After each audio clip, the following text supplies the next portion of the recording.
درود ابراہیم اس درود شریف کی بہت فضیلت ہے۔ ایسے تو بہت درود شریف کی فضیلت آئی ہے۔ اس درود شریف کو حضور صلی اللہ علیہ وسلم نے فرمایا، حضرت ابراہیم علیہ السلام کے خاندان کا یہ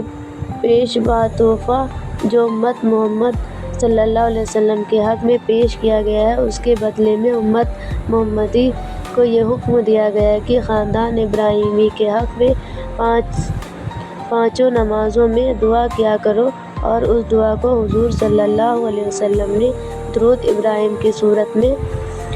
بیان فرمایا۔ اس درود پاک سے حضور صلی اللہ علیہ وسلم کے خاندان ابراہیم سے محبت کا اظہار ہوتا ہے، اور اسی محبت کی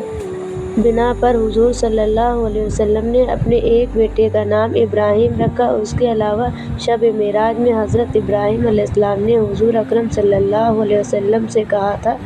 کہ اپنی امت کو میرا سلام کہہ دیجیے گا۔ اس سلام کے جواب میں آپ صلی اللہ علیہ وسلم درود ابراہیم میں ان پر سلام پیش کیا۔ یہ درود تمام درود کے ذریعوں سے افضل ہے، کیونکہ اس درود کے الفاظ حضور صلی اللہ علیہ وسلم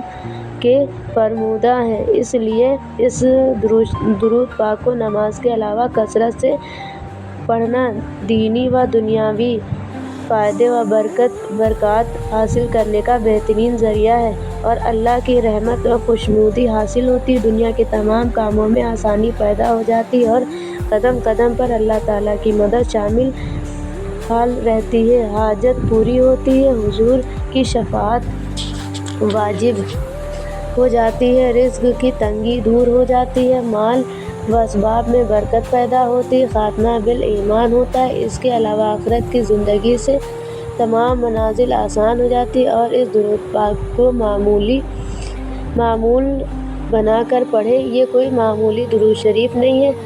یہ درود شریف پڑھنے سے جنت میں جائے گا۔ اس درود پاک کی